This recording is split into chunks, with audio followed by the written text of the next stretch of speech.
In the sky, gazing far into the night, I raise my hand to the fire, but it's no use, 'cause you can't stop it from shining through.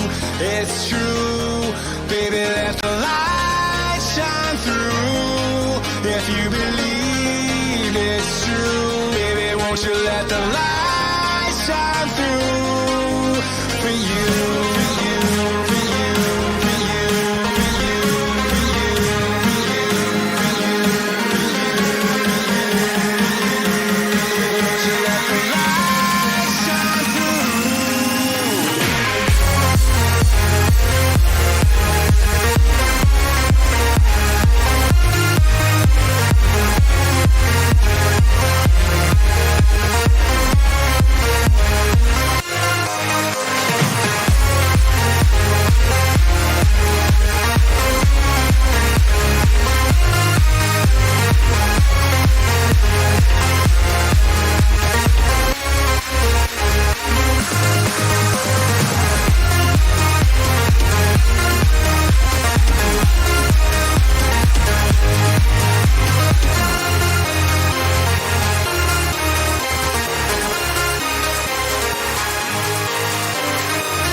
In the sky, gazing far into the night, I raise my hand to the fire, but it's no use, 'cause you can't stop it from shining through. It's true, baby, let the light shine through. If you believe it's true, baby, won't you let the light shine through for you.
Good evening, everybody. Welcome to this Wednesday evening special edition to Elite FPL. And joining me this evening, we've got a very, very special guest on the show. He needs no introduction. It is Andy. Let's talk FPL. Let's talk FPL, Andy. And we've just been excited all week to have you on. It's a debut on a show. And Steve-O, what's your thoughts? Well, an ode of this special occasion. I've got the old Smirnoff vodka out. You see, we've just been let into some secrets behind the scenes. How Andy prepares. He has a glass of water. Me, on the other hand, let's have a shot of vodka. Let's see if this goes down the hatchet better. I think we can both say that we, way before we even considered doing content creation, we were obviously members of Fantasy Football Scout.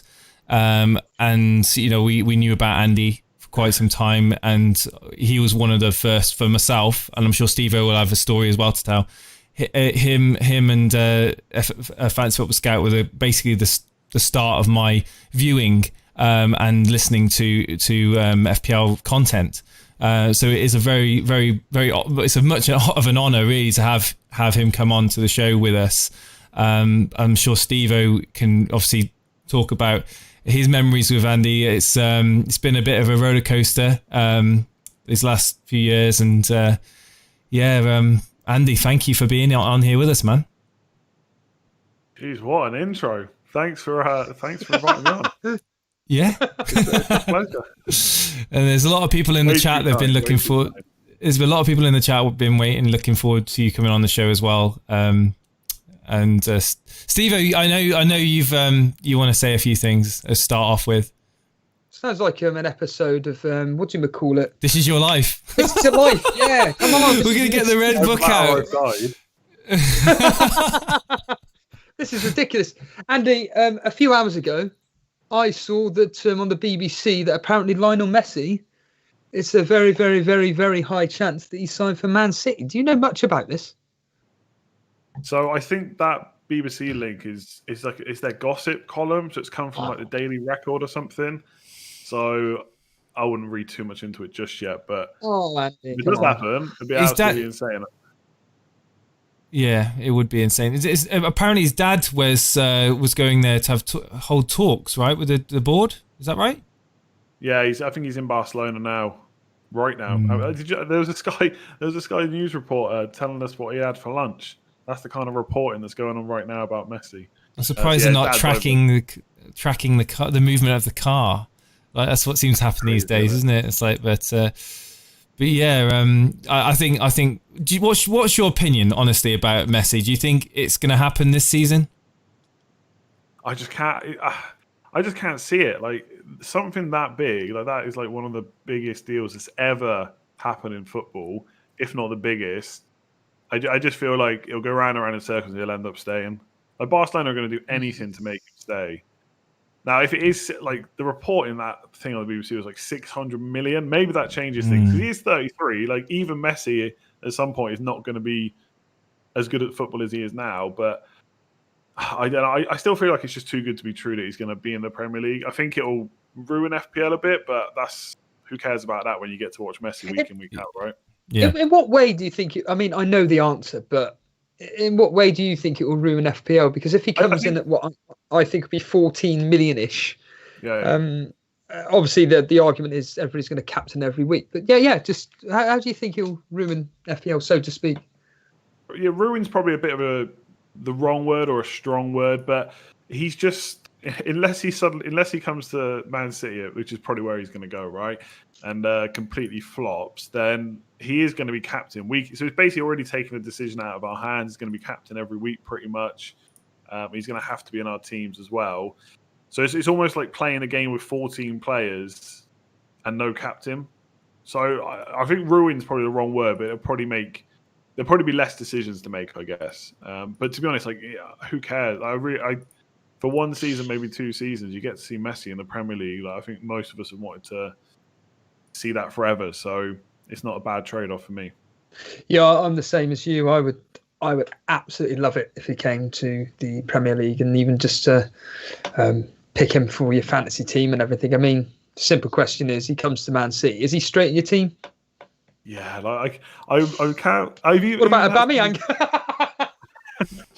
like I honestly, I know there'll be threads and tweets about why there's potentially you could go without him, but give up. Like it's the greatest player of all time in my opinion and lots of people's opinions. Just go with it. Just put him in, and that's it. Job done. 14 million. I actually think for 14 million, I'm looking at my draft right now. So easy to fit in. It's not even that difficult, really.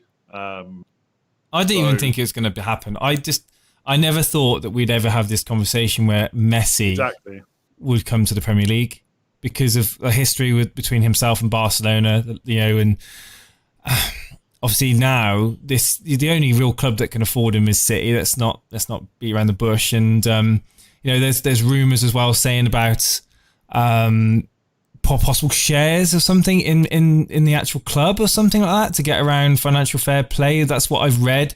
And a deal, I think that what was reported was a possible deal after 3 years to move to the MLS franchise that City have got. Was it New York? I can't remember what club it was. Something like that. Yeah. So, I mean, it's ridiculous sort of things when you read that sort of amount of money for a football player. It's the day and age that we're in now. I personally think would be amazing just to see Messi. And I think when the fans go back as well, you can just imagine, couldn't you? The reaction that he would get walking out onto the pitch. I think, I would like it to happen, but I think from an FPL point of view, it really would. Will it ruin people's teams? I don't know. I think people just have a lot more budget players or like mid-range players as opposed to the heavy hitters. It might kind of kill a few templates off as well in the meantime. But yeah, I just want to say hello to everyone in the chat. This is what I normally do a little bit early on in the stream, just to say hello to you guys because I know you've been waiting. Apologise that we're a few minutes late. It was all Andy's fault. No, it's fine. We just want to say thanks to Brew, Dread, and all the other moderators that are in the chat helping moderate the chat. Lactic Man, Eyebrows there, Sultan Saeed, all the regular people that we see pretty much week in, week out. Thank you ever so much. And all the new people that have decided to join us this evening, probably because of an awesome guest that we got on. Thank you ever so much for jumping in and joining us. Hopefully you enjoy the stream and would consider hitting the subscribe button as we try to get to 5,000 subscribers before game week 1. Could it happen?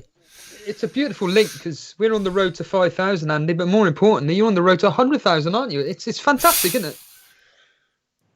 Yeah, I think I've been a bit ambitious calling 100k so far out, but yeah, it's getting there. So hopefully, hopefully by the end of the season, we'll see. I mean, from my point of view, as like a fan of your live streams, I generally think it's fascinating watching you with another like 4,000 people. Like I've never, the last Project Restart when you were doing the deadlines, I've never, off the top of my head, I've never seen you reach the figures of 4,000 prior to Project Restart, and then all of a sudden, out the blue, what does it feel like having to, well, basically present in front of that amount of people? Because it's just extraordinary. Yeah, it's a bit insane. I think the game week 38 was, I think it topped to 8,200 or something like that. Oh, that's because it's the last game week, right? You wouldn't, I'm not expecting to get that next season. I don't know. I guess you just carry on doing the same thing. You kind of just get used to it. Like I still get excited about it. Like, oh, we're about to hit 5,000. Like it's crazy, and then I kind of forget what I'm doing. But yeah, it just gets crazy. Like obviously, it's a different stream now than it was when it started, and obviously some people don't watch now. They don't like that, but there's only so much you can do to like kind of keep it the same when there's that many people. Like it just has to be a bit different when there's that many. Yeah, because it's really good. I love it. Well, yeah, because like when we started off, and I'm sure you can relate to this, but like, you get to know your core audience at the early days. You start to remember the names of the people that that come and jump into the chat, you know, and over the course of a season, you get to know them and their teams and how they've got on. And obviously, when you get to the size that you've grown to, it must be really hard to keep up with, like you said, the chat as well. It's really active. But you do really well, to be fair, to get through the Q&As, because you can't answer all the questions, but you do really well to, you can tell that you've had a lot of practice in scrolling through the chat, but yeah, so can only imagine, the task of having to try and manage that amount of people. Your moderators must be on overtime.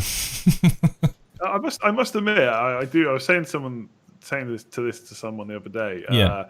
Slightly different topic, but the same kind of community thing. Like, I don't know what you guys find it like, but there's not too much moderation. There's not too many idiots in this community. Like, of course, there's some, but in terms of like when I've been involved in like the gaming community and stuff, that's crazy. You know, it's like constant moderation, especially when you're like 1,000 viewers plus or whatever. I don't find it's that bad in FPL. Like, sometimes you get people spamming the question over and over again because they really want it answered. Obviously, they just get a quick mute or whatever. I don't know. I don't find it too bad. I haven't done so far. Maybe it's just scrolling so fast I miss it. But we don't find it too bad. But maybe the moderators. Maybe the moderators don't have a lot of work to do. Maybe I'm just bigging them up. But no, we appreciate them and what they do, and it's mainly as well the Discord as well. They do a great job in. Have you? So, Andy. Moving on to the next topic, then. Really. Van der Beek, Donny van der Beek. Talk to me about this player. What do you know about him? Are you excited about him now being a Man United player? So, and this is one thing I always do on my streams. If I don't know something, I will always hold my hands up. I don't really know much about this guy at all. Right? I don't even know if I've ever heard of him before we got linked to him. It was even like less than a week. He was out of the blue, wasn't he? He was out of the blue. Yeah. Completely out of the blue. There's a few reasons why I'm really happy with this deal. One, it was done so quick. Two, we haven't, and I appreciate it's Ajax, Van der Sar's there, etc. That's probably helped a bit, but the deal was done smoothly. We've reinforced the position. We haven't gone just to buy a name. Like, don't get me wrong, Sancho would be amazing, but I think in the past we've just bought players because they've been available. Whereas I feel it's nice when a bit of thought goes into it, and he's really young as well, and he's coming with a bit of hype, but without having the name behind him necessarily. So I think it's the kind of transfer we should be making. I actually think the last few transfers for Man United have been pretty good. Of course, as always, we've overpaid. Like, Harry Maguire has been great, but 80 million is a bit ridiculous. But if you try and ignore the fees for a bit, you think of Wan-Bissaka, Maguire were good signings, defence was decent. Bruno Fernandes, what was he, 50 million or something? Looks like a bargain. Van der Beek as well. It sounds good. I'm not going to pretend like I know him. I've watched him week in, week out. I've got him up. I've got the stats up on the on whoscored.com, and he won a lot of penalties for Ajax. 8 goals, 5 assists in the Eredivisie last season. Played really well. Really good player. Where do you think? Where's your gut feeling? Where will Ollie play him in? Obviously Bruno and Pogba on the field too. Where do you see him sort of fitting in? Yeah, this is where I'm a bit unsure, because from what I've read, he's not really a defensive midfielder. Yes, he wins the ball back quite a bit, again, from an article I saw earlier today actually. But he's not really a defensive, like, he's not another Matic or anything like that. But then again, Bruno Fernandes obviously playing like a number 10, and he chases back quite a lot and does a lot of defensive work. So I wonder if that's the kind of style he's going for. Not necessarily an out-and-out defensive midfielder, but the 3 that are there do a lot more of the work, maybe. Or potentially move into a diamond that some people have said. I just don't see that happening, but you never know. So you still have like the Matic or whatever, and then you have the other 3, Pogba, Van der Beek, and Bruno Fernandes, of course. Then maybe Martial and Rashford up front, potentially. But I think we're going to stick to 4-3-3. I mean, one thing to say, which I kind of forget sometimes, like, it is a squad game these days. Like, you look at Man City, the depth and quality is ridiculous. So not every player we buy has to be straight into the first 11. I'm going to assume he's going to be. But at the same time, you need to be able to, rest these players from time to time. We can't have we saw what happened at the end of last season. Like Bruno Fernandes was like running to the ground. And this is what I'm saying. This guy seems to be more of a Bruno position than a like a traditional DM. Like a Matic position. Yeah. Yeah. I think you're right. I mean, one thing that we lacked at United is the depth. We saw that in the Europa League. We didn't have any impact players to bring on. It was pretty flat, and obviously years gone by, we used to have the super subs that we could bring on and really change the game. So if we can get a couple of more signings through, it'd be nice, wouldn't it? Just to kind of strengthen our team. But no, that's fair enough. You got Steve-O. Have you got any other points you want to raise? Yeah, I was just going to say, Andy, where do you think how United are going to do this season? Because for me, I'm looking at pushing for fourth, maybe dropping out the Champions League spots, because I think City, Liverpool, Chelsea are going to nail those top three. And then I think Tottenham are going to push on, really fight for that fourth spot, maybe even third. It's tough every year, but how do you see United this season? Because as Jason says, your squad depth is pretty meh. But if they can keep that first team together throughout the whole season, third's yours. Yeah, that's the point, I guess. I don't like Liverpool's squad depth's okay, but if they start, I think any team when you lose your main players, it's a struggle. Like we didn't have Pogba for a long time last year, for example. You take Salah out, whoever it might be of that Liverpool team, they're probably the same. But yeah, City and Liverpool are just so far ahead of everyone else. I don't really see that changing. So that's top two gone. It sucks, but we're basically Arsenal now. We're going for that top four spot because I think as long as they all gel and the players are so good, I think it will happen. Like Chelsea just look extremely good this year now. I was actually recorded a video about an hour or so ago with a guy talking about stats and stuff, and there's no way Chelsea should have conceded as many goals as they did last year. And I think they got Thiago Silva now and Chilwell. It's just ridiculous the signings they've made. So their defense is going to be as good, probably, if not a bit better, and they're going to score way more goals. I feel like they've obviously it doesn't always work out like this, but right now you're looking at it on paper. I think Chelsea got third wrapped up. But we should say really quickly, Man United. Didn't Pogba? It was much different when Pogba, Fernandes, Greenwood, Martial, Rashford were all playing, and start of the season we had Lingard and Pereira for a lot of it, and players like that. So it's very hard to know what United are going to be like. But I think we're pretty solid at the back, despite what people think. And going forward, we've got a lot of goals in us. So third, fourth, I think. But it's tough these days, isn't it? Spurs going to be a bit better, probably. Arsenal under Arteta could be a bit better. Top four when two of them are already locked up in Liverpool City. It's hard now. It's going to be tough. It's going to be real tough to break into that Champions League spot. It really is. And I think when you said that United have been relatively solid at the back, I mean, I think the defending has been questionable at times. I think David De Gea, now a question was asked to me whether I think it's time that he steps aside and gets rested, maybe play Henderson. I think personally, I'm a massive fan of Romero. I would have loved to have seen him carrying on playing in Europa. I think he deserved it.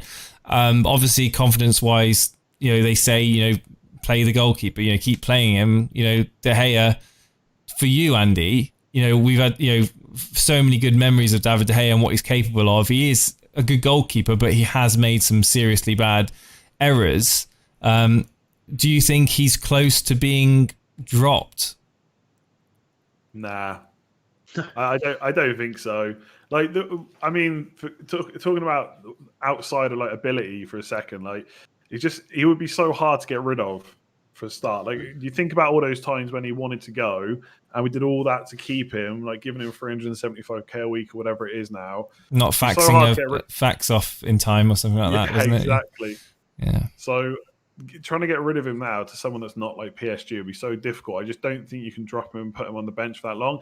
I know why people think it. The thing is with Henderson, he did do really well with Sheffield United last year, and I'm sure he's going to be a top keeper for years to come. But he's a big step up playing for Sheffield United versus playing for Man United. Obviously no disrespect to Sheffield United, but it is a different ball game when you start getting to that level. So there's nothing to say. It's a big call to just drop De Gea and put in Dean Henderson. It's a massive call. I think Romero is well. Well, he's going though, isn't he? I think. Yeah, it looks like it. It looks like he's potentially off. I agree. I think Romero's really good, and I loved him as a number 2. But I think he's good enough to go and get some first team football. 100%. So I say, like, fair play to him on your way. But yeah, it'd be such, like, imagine how big that call is. You drop De Gea, Dean Henderson comes in, and he doesn't perform. Then what do? You've pissed off David De Gea. 50p. What's that? Sorry.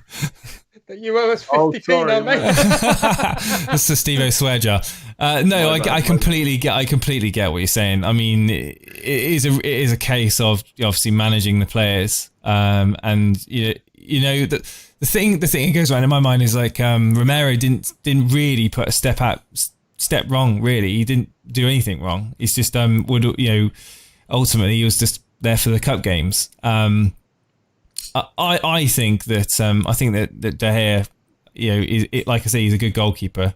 But the question was asked to me, like, do I think that it could happen? And I honestly think I wouldn't be surprised if he got dropped. But listening to what you're saying, it makes sense. I mean, from a man management point of view, doing that could end up really backfiring. So yeah, and also the amount of money he's on.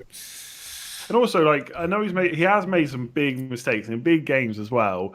But then I feel like every time he makes a mistake, he makes a huge save as well. Still, I think he's still got it in his locker, and I just hope that all he needs is like an arm around him, and then it'll be fine for a bit longer until maybe his contract's up, or we could get a big bit of money for him. Like, Dean Henderson's the future, but I don't think he's the right now. Andy, are you planning on swearing 3 more times? Because you've No, but I've got it in the bank now in case I want to. That's euro too, so it probably doesn't. What was that? £1? With euros, I don't know what the exchange rate is, but thank you ever so much for that, Andy. You honestly didn't need to donate €2, but thank you. There you go, Steve-O. No, Andy, you were saying about how Man City and Liverpool have wrapped up, well, not literally wrapped up first and second. I mean, I personally think that Man City have got top spot. I've got a gripe with Liverpool. I think that they're hungover. I think they're just looking really... They're not at it. The Community Shield didn't really do much for me.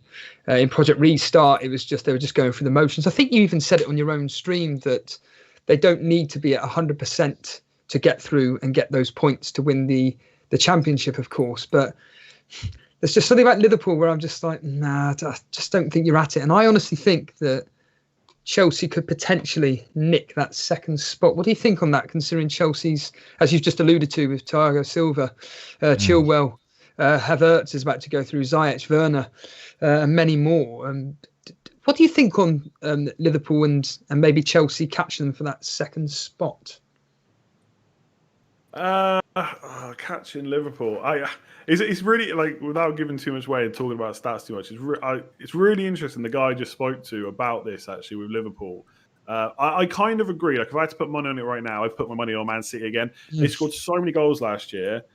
Was it over 100 again? Yeah. And they didn't have Laporte for a lot of that. So if he's fit, and if they buy another centre back as well, they're going to keep so many clean sheets as well. I just feel like, they will wrap it up. But the numbers are interesting. Like, if you look at defensively, like, Chelsea were basically the same as Liverpool last year. This guy I was chatting to also said people are starting to wonder whether Liverpool are just doing something that numbers aren't seeing. They're just that good. What's going to go wrong at Liverpool where they won't do as well again would be my thinking. I just, they've still got Salah, they've still got Mane as long as he stays. There's these rumours about going to Barcelona. I don't see it, but I guess if the money's right, you never know. Firmino's still doing his job. They've got the same defence. You've got a bit of backup in defence now, so they could rest the fullbacks a bit more. Midfield three's the same. They're potentially getting Thiago as well. So I think Chelsea would be really good, and they could push them, especially if they get a new keeper as well. Donnarumma. They've literally bought everyone they need. Like, their team is ridiculous now. So there is a chance. Chelsea probably got the best chance. Maybe just Man United just behind that. But yeah, I think, I still think Liverpool have second. They're just too good. Just don't see anything to change that. And a big injury, of course, might change it. But as it stands, Liverpool amazing. Who's been your favourite transfer this so far? My personally is off the top of my head. It's got to be Werner. I'm really excited for this striker, leading the line for Chelsea. Any transfers that stuck out to you where you thought, you know what, it's looking good? Yeah, I mean, obviously, purely FPL wise, like it's hard not to be excited about Chelsea because they got so many options now, and it's going to be a case of they're going to be a good price this year, and all their it's going to be like Man United, all their prices next year are going to go up because they're just going to do that well. Like, actually, Chilwell excites me quite a lot because we know how good attacking fullbacks can be for Chelsea. Reece James, I mean, he's going to be amazing if he's nailed on, but we don't know that yet. Whereas Chilwell will be. So the left back for Chelsea, attacking team with a good defence, 5.5, that feels like a potential bargain. So for defensively like him, otherwise, yeah, I completely agree. I think Werner, I know a lot of people are saying don't go for players new to the league, but you know, Salah, Aubameyang, they all smashed it. I just don't see why Werner won't do the same. So, yeah, Chelsea. Unfortunately, honestly, sometimes I talk in my videos, I feel like I'm becoming a Chelsea fan at this point. But from an FPL point of view, it is hard not to, like I said, hard not to get excited about them. Talking of your videos, the other day you released a really interesting one, which was about the 8 rules for beginners when it comes to fantasy football, and one of them was. Again, all of them I agreed with. One of them was stick with tried and trusted players, and one of them was you brought up Salah. You know, this guy scores X amount of hundreds of points per season. Why would you have, for argument's sake, Ziyech ahead of Salah?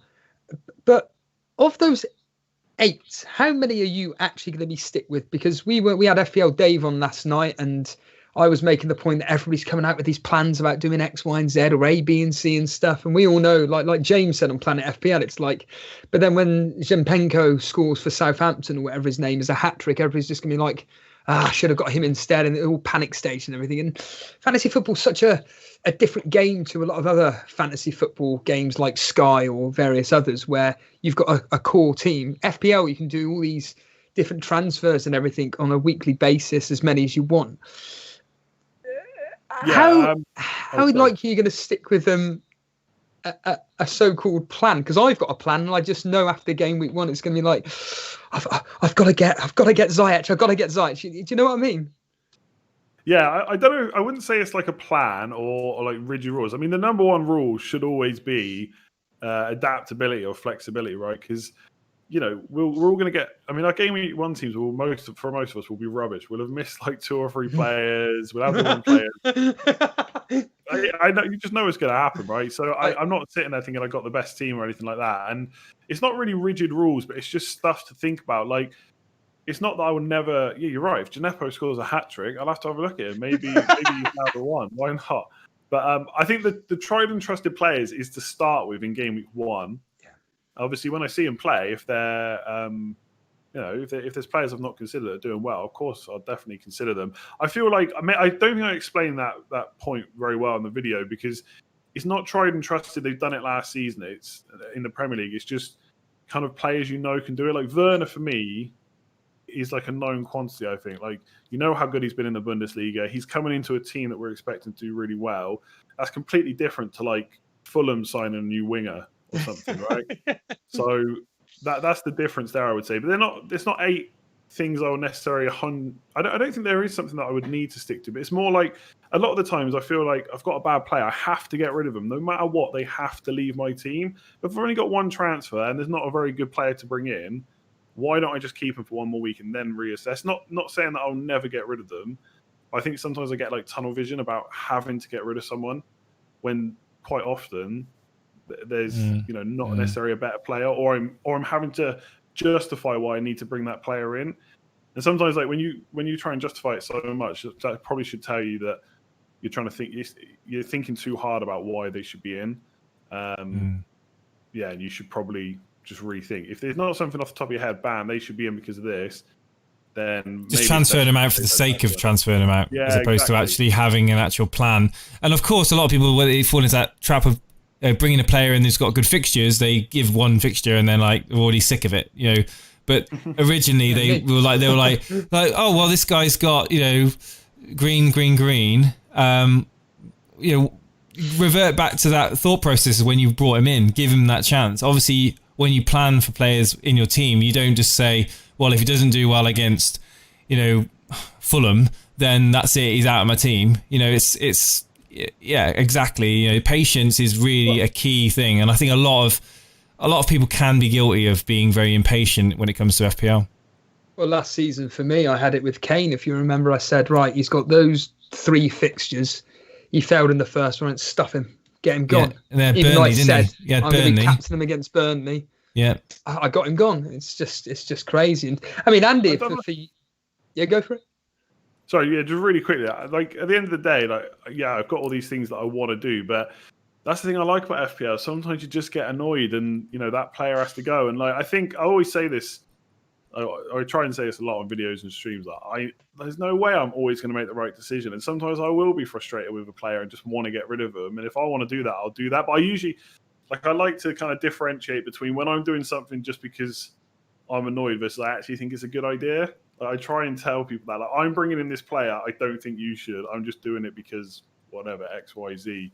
But that's what we like about FPL, right? And that's the emotional part of the game, isn't it? Yeah, you've got the statistics, you've got the logic, and then you've got the emotional side of the game, the side of the game that makes you happy, or the side that makes you rage and upset, and the kicking yourself because you didn't bring that player in that you were talking about the whole week, saying that yes, that was definitely a good. You've been given, maybe you've been telling other people to get him in, and then all of a sudden you don't, and then you're like, why? And hindsight is such a brilliant thing, isn't it? And I think that's one of the most beautiful things about this game is that it is an emotional roller coaster. Sometimes people can get really down about it. I try to keep people positive as best I can because, you know, one week you can get 38 points, the next week you can get 80 points plus, and that's the nature of the beast. Not everyone's going to do well every week. Unless you, of course, bench boost wildcard this season, game week 1, game week 2, which is a question that I will ask you. Have you heard of this strategy? And I don't. Go on. No. Sorry. Have you heard of this strategy of bench boosting game week 1, using all and then basically wildcarding out from game week 1? I've heard of that strategy like before. I've not seen many people talk about it this season, but I don't think there's usually much harm bench boosting in game week 1, as long as you 100% know those players are pretty much going to start. Obviously, there is a risk, you know, for certain teams that we might not 100% know the lineup. I don't like the idea of them wildcarding it straight away. Like, yes, you're probably going to have to use a wildcard early. I don't know about using it in game week 2. Personally, game week 3 or onwards, maybe. Yeah, but yeah. I think that one of the things that are attracting certain people to this idea is the fact that obviously the city clubs they're not playing, so the pool of players is less. So and also comparisons obviously to game week 30. Was it game week 30 plus when the season resumed? I can't remember exactly. And when we had unlimited transfers for that one game, but incidentally a double game week obviously for the bench boost, and that was really, really well. It went for a lot of people, and I think the loading up on players that you're really happy with for a bench boost is something really exciting, as opposed to having 4.5, 4.0, whatever on your bench, and you're probably going to get yourself 2-3 points, if you're lucky. But no, I just was curious because I mentioned it, and people in the chat are like, God, here we go. He's mentioning it again.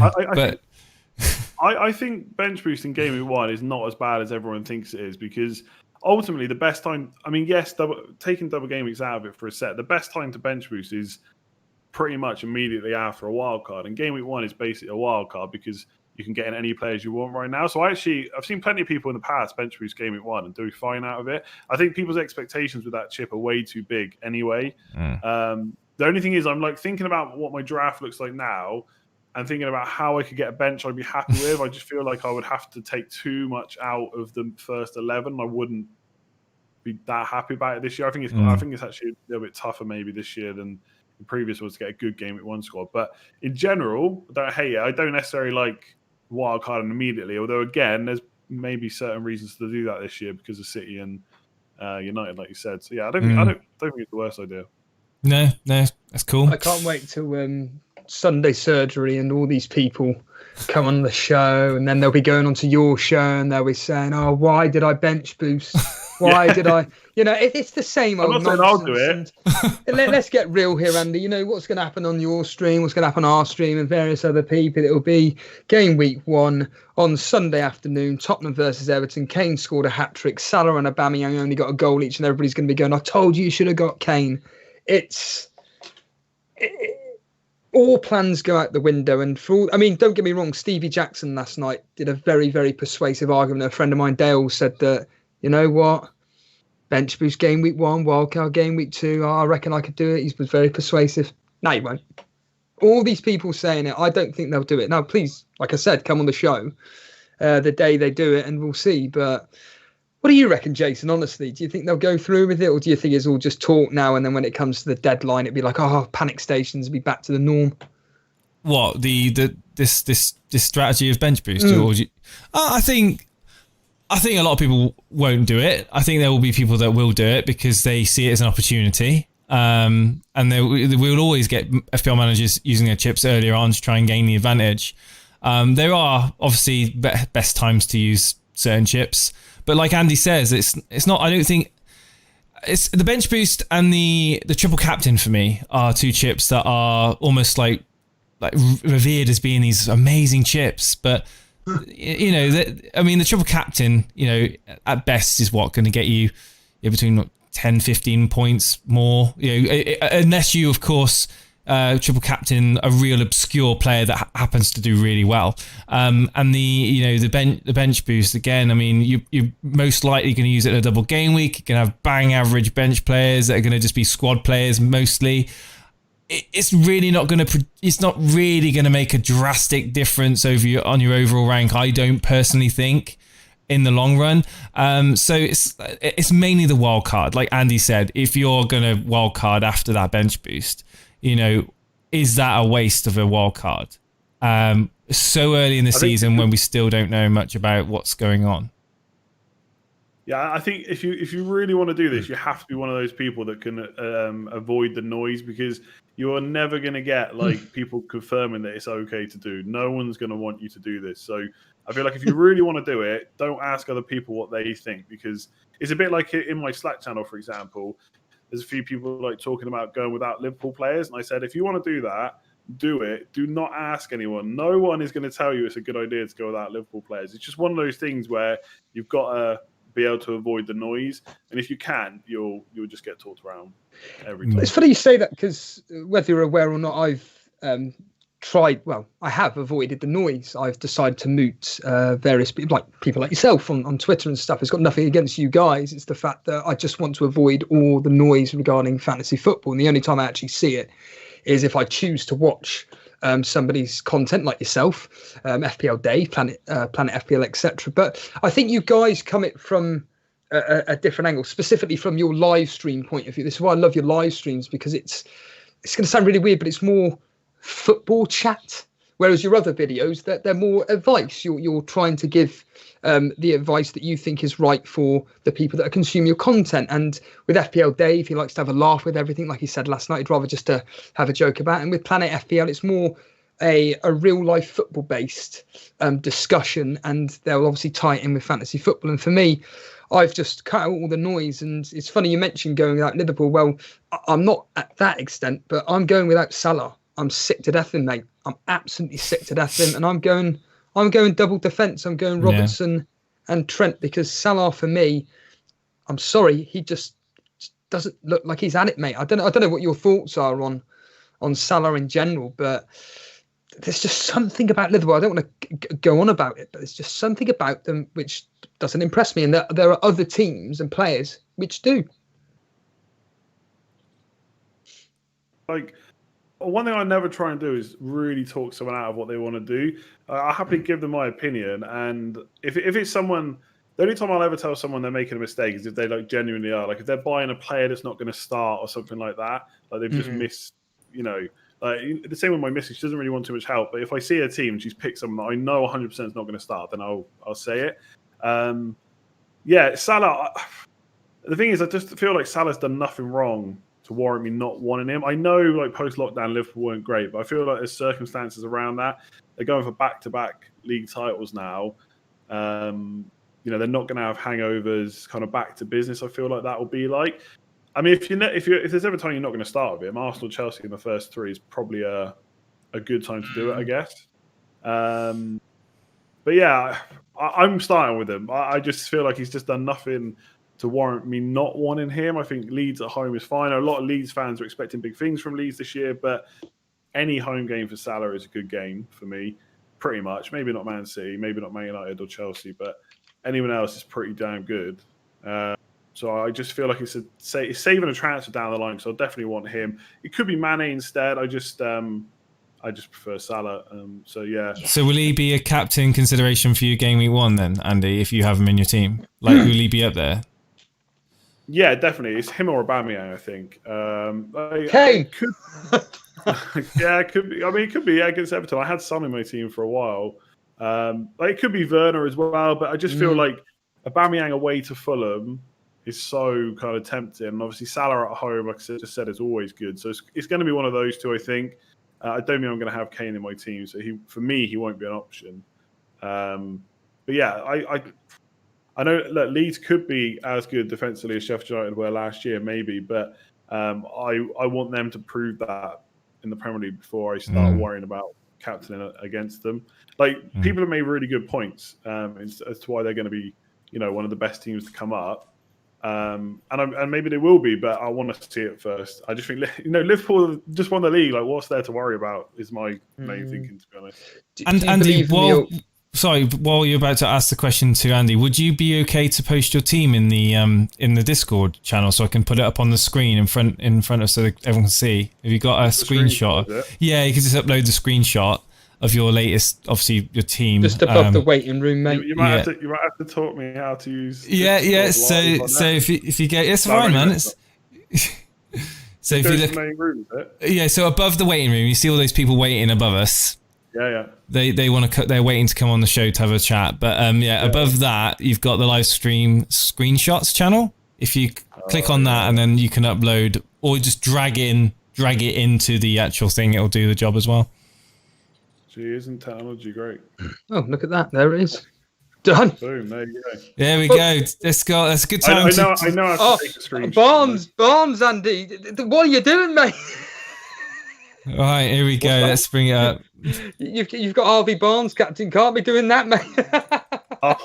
See, this is me playing around earlier with a 4-4-2. I'm not sure this is what I'll go with. But this is what I was thinking right now. Oh, basically, I had Mitrovic. And so instead of Mitrovic, I've gone Doherty. So I feel like formations, people overthink too much. This is literally just Mitrovic to Doherty. That's made it a 4-4-2 instead of a 3-4-3, basically. I like the Calvert-Lewin pick, and I saw you tweeting out, obviously, about... is it Decore's...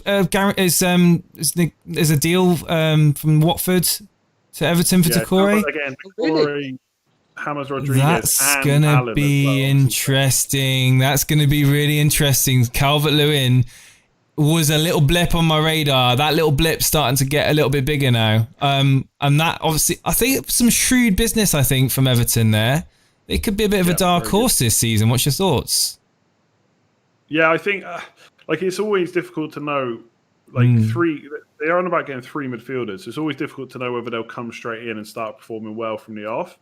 But I think, again, it depends how much weight you put on post-lockdown, because they were awful, right? No one's going to say otherwise. Calvert-Lewin didn't score a goal, I don't think, after lockdown. But for the rest of the season, bearing in mind it was 29 weeks before then, they weren't that bad. And Calvert-Lewin at one point was in loads of people's teams, getting plenty of shots off, etc. So I like him for 7 million. The game week 30 to 38 is playing on my mind a little bit. But I feel like one of the issues was their midfield. And if they're about to sign 3 midfielders, I know James Rodriguez, part of me in the back of my head is if he's that good, why is he joining Everton? Yeah. If he's still got it, why is he joining Everton? No disrespect, but he's coming from, he's played for Real Madrid, Bayern Munich, etc. But perhaps it's just the injuries. Perhaps the injuries have hampered him, and this is the way he's going to get back on track. And obviously, let's not forget, Everton have got Ancelotti. That's a pretty damn big pull. As well. So I think a bit not quite at Chelsea's level, but if I was an Everton fan, I think it's quite exciting times right now. And I don't think the same level of pressure's on him now as well. no disrespect to Everton. Calvert-Lewin.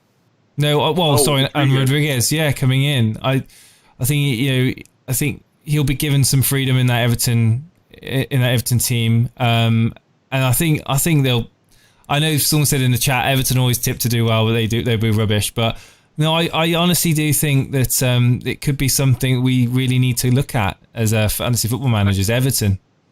Yeah, I actually think James Rodriguez is such a brilliant buy, but I think Decore is probably almost as important. Like he's so good, and he's only 27, so it's not like he's that's coming into peak for a midfielder. So if they're going to get him for 20 million, I feel like plenty of other clubs could have also been in for him as well.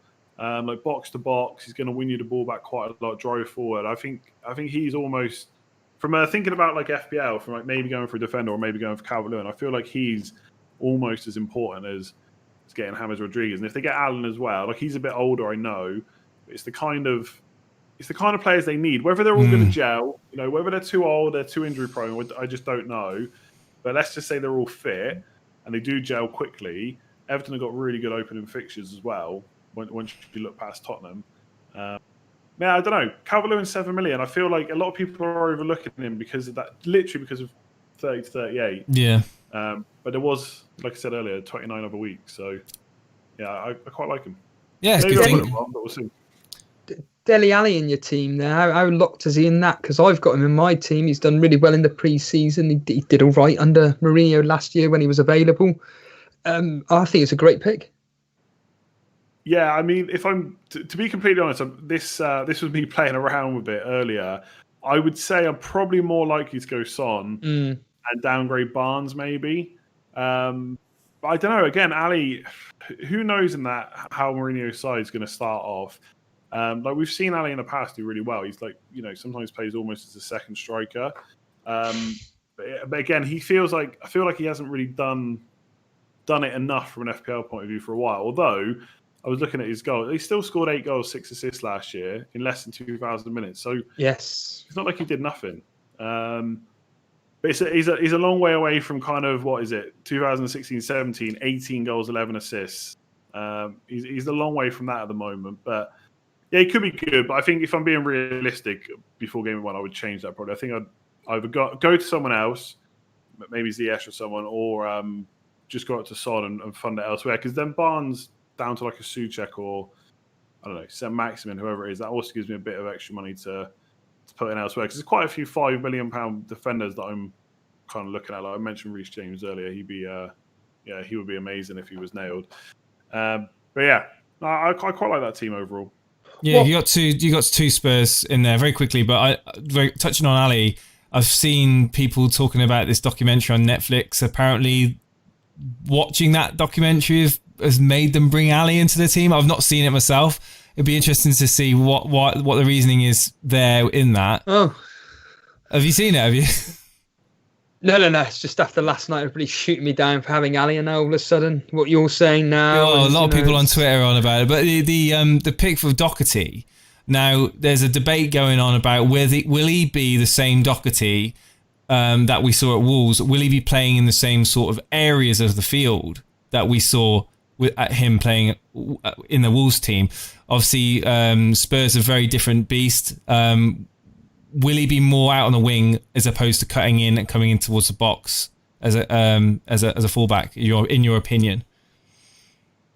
First of all, I'd love to see them switch to wing backs. I don't think it's going to happen, but it would be amazing if they went 3 at the back and Doherty was suddenly a wing back again. But yeah, I think ultimately there's pros and cons to him. So, like, if you've ever, which I'm sure you have, like, if anyone's ever watched Aurier play in that Spurs team, like, so far down that right side up the field, which is great. The main difference is the thing that's great about Doherty at Wolves is there's 3 defenders behind him, so he's not having to necessarily worry about defensive duties as much potentially. But he just pops up in the box a lot, so he gets a lot of goals. Which I don't think he's going to do for Spurs, but he's in a team that's going to score more goals, so assist potential maybe goes up. Clean sheet wise, interesting. I feel like clean sheet potential probably actually drops a little bit for Spurs versus Wolves. I just think the Wolves are that good defensively. But overall, I don't think he's probably not as an exciting pick at Spurs.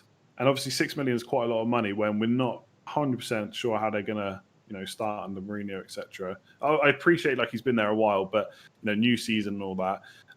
Whereas you kind of know what Wolves are going to do from the off. They're just going to be good. But I still feel like at 6 million, he's going to be pretty decent value. I think there's still assist potential there. Maybe not as many goals. Maybe on par-ish with clean sheets. And I don't know. I still like him at 6 million. But the reason he's in for me is literally it's like him versus Mitrovic or him versus Che Adams. And that's basically the factor. Do I think a Spurs defender who's going to be attacking can do the business? Hey, Mitrovic, man. I got good memories of Mitrovic. Start 18-19 season. He did all right. He filtered off a little bit, though. But, yeah. No, I've got Mitrovic in. But I know I see your thought process on that. It's just the fixtures. I feel sometimes with fixtures, I think it depends how far you look. Like, if you look at Mitrovic's fixtures for like the first 8 or 9, they're quite good. If you look shorter term, like 4 or 5, I think they've got Arsenal, obviously, first game. Leeds away, which could be difficult. Wolves away, which is also pretty difficult, I think. And Sheffield United away. And obviously, we don't know if they're going to be able to defend as well next year, especially without Dean Henderson. But I feel like the opening 5 fixtures are a little bit tricky for Wolves. But Mitrovic is, in terms of promoted strikers, he's probably one of the better ones to come up over the last few years for sure. Like 90-minute man, he's going to play every single game. Penalties. He's a bully in the box. Yeah. He can score goals. He intimidates players. He's one of those players who it intimidates defenders. He'll grab some goals, Will Mitrovic. I'm certain of it. But no, I definitely think it's worth considering. Yeah, I always see the newly promoted teams like with the quality players of each individual squad, i.e. Pereira of West Brom or Mitrovic for Fulham. I think in the first 10 games is when you want to get on them because I think they're trying to prove a point, or the team in general is trying to prove a point, and then the quality just gets outshined by whoever it may be, like more established Premier League teams. And I actually had in my team Pereira. West Brom. I've got money in my bank, you see, and I had Pereira ahead of, I think it was Susek. I think it was. And I was just thinking, do you know what? West Brom's fixtures, the opening 5, 6, 7, whatever it is, they're looking good. And what do you reckon on that, Andy? They're not expensive, and if you can afford them, specifically in the structure of your team, going with, like you've just mentioned, Mitrovic or Pereira or a Leeds player, attacking wise, do you think they're worth it? For the opening 10 fixtures, we see Pookie last season as an example of a player who just scored for fun, and then it just died. Even Mitrovic himself, when he came up with Fulham, was scoring pretty well. Yeah, I don't think there's any issue with getting promoted team players. I always like to limit the amount I get because you just don't know how they're going to cope with the new level. And obviously fixtures plays a part. Like Leeds are just not looking out for the first kind of 6, 7 because they have got a really tough run to start with. I don't know much about this Pereira, but a lot of people have kind of been saying how good he is. So like if he's kind of like your one punt-ish player, I don't really see an issue with that. Like you said, they got pretty good fixtures, and the idea that they would come out fighting, it's not a bad thought really. Plus, I guess for most teams in the league, all the other teams know how they play, whereas promoted teams, maybe they don't have quite as much info. They want to work them out a bit, and maybe that's a little bit more difficult to do at the start of the season. I appreciate big clubs have got analytical people and scouts and stuff checking these things, but yeah, I don't know. I feel like start of the season might be the best time, especially if they got good fixtures. So if you want to take a punt on Mitrovic or Pereira, without going through the whole list now, trying to think off the top of my head, like when you look at the other options at that price, like midfielders in particular, James Ward-Prowse could be better. He's quite a steady player. He's not very exciting, but he's quite a steady player. St. Maximin, Armstrong, they're okay, but there's no real standouts at that price, I don't think. So I feel like it is a bit of a crapshoot, basically. Yeah, it's almost you can afford to take the risk, at that price point, can't you? On a promoted player. V7 Ryan watching us on Twitch, and we've got people watching us on Periscope as well. Hello, Fantasy Football Focus and George watching us on Periscope, and Daff tuning in on Twitch too. V7 Ryan on Twitch is asking, he says he really likes the idea of Ezzy. Is it Ezzy or Easy? Easy. for easy at Palace. Do you know much about him? I like you say, like you hold your hands up when you don't know much about a player. I don't know a lot about Eze easy, so I'm hoping you do. I'm not sure 100%. I don't. But do you know why? Do you know why I know his name? Because Go on. I sometimes watch James Alcott streaming on Twitch. He plays Football Manager as QPR. He's always chatting about Eze and how good he is. That's the only reason I know. Like he's like someone saying in the chat there, he's a baller. Like that's the kind of vibe that people seem to talk like a bit. It sounds like he's a bit like like another Zaha almost at Crystal Palace, and maybe clutching at straws. That's what Zaha needs, a bit of the pressure off him. Because like he is like the main man in their attack, so maybe Eze will help with that. But whether or not he's going to come and do it straight away in the Premier League, I don't know. But he's an okay price again, around that price if you want to take a bit of punt.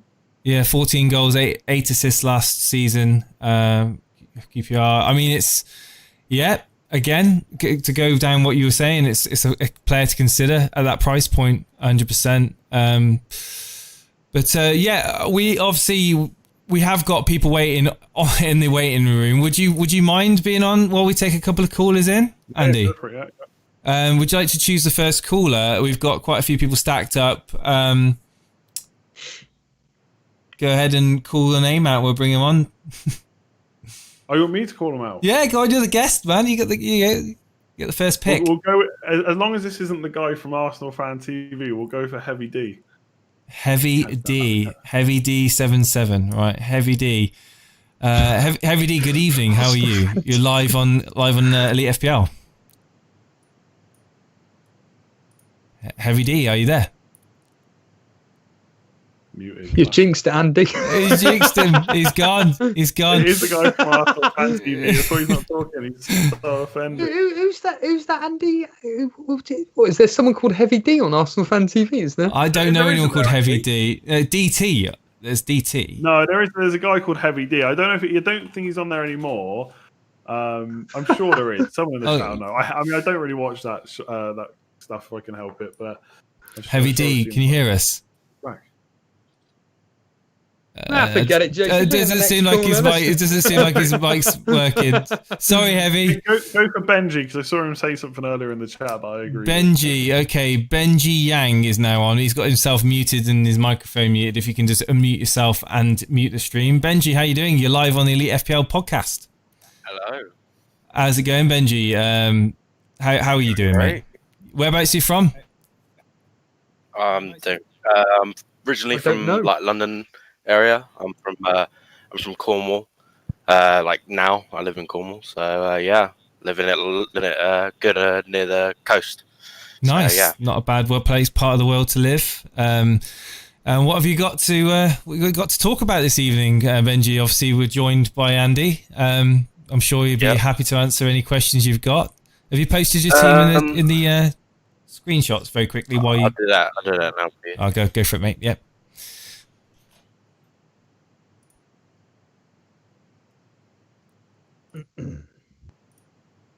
So while we're waiting for that, in the chat they were just saying Heavy D was on Arsenal Fan TV, and now he's on Storage Hunters, so he's moving up in the world. What?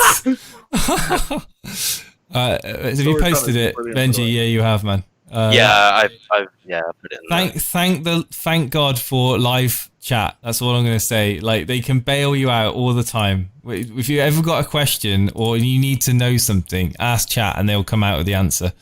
But Heavy D, we've got your team up on the screen. For the people listening in on audio, McCarthy in goal, Egan, Walker-Peters. Nice pick. I like Walker-Peters. Robertson, James, Aubameyang, Barnes, St. Maximin, Ings, Calvert-Lewin and Werner. So it's a pretty safe team. I like a lot of those players. There's no real risks there. Sterling on the bench. Already got Sterling. Oh my God. I didn't even this is a decent team and I didn't even notice Sterling. I got some I was speaking in the Discord earlier and I had a bit of a debate over it and I'm just set on having Sterling. Like I have it in my head that we're gonna smash. I'm a City fan, so I guess I have a little bit of bias. But we're gonna smash Wolves and we're gonna smash Leicester. I just see Sterling getting goals. Like after what happened in Lyon, I just think he's going to be heads down and with it, because a couple of years ago he missed a vital goal against Burnley and we drew that game. And even in the documentary that we did, he was so distraught after it that he had missed such an easy chance. He came back and basically, I think he scored like 3 goals after that, like straight after the next game. It was just like, I think that he feels that he needs to like prove himself. So I think straight off the bat, he's just gonna bang it and do really well. So I have to have him in my team. Steve will be happy because all last week, well, all this week, saying about we've not heard anyone talk about Sterling in their team, and you've got him on your bench. Yeah, I mean, I have to have him. I don't know. I just in my head, I have that. Wow. Apparently, you were agreeing or saying something to Andy in the chat. Andy, what did Benji say in the chat that he was agreeing with you with? I just remember seeing the name. I can't remember. No, I can't remember either. Flexibility. That's what I was agreeing with. Like, I've been watching Andy for like 2 years now. He like got me into FPL like 2 years ago. Like, and like basically from the off, I just got the vibe of flexibility is key. And last year it helped me so much. I was top 10k for pretty much until lockdown. And then I just it spiraled after lockdown. Why did it spiral after lockdown? Because I always find that fascinating. We've had a few callers say the same thing. I don't know. I looked at Calvin Lewin's stats and I put too much pressure on him. I didn't go for Bruno. I went for a lot of risk over reward, and it just spiraled. I just kept getting like 30 to 20 points, and I think the problem at the end of the season, I went for rotating goalkeepers on the restart, and I just got it wrong. I just put in the wrong goalkeepers. Like, I think I had Henderson and Pope, and it was just like every game week I put in the wrong person, and one got more points than the other, and I just like it was just I just had a bad sort of restart, and I lost so many points and positions. Like.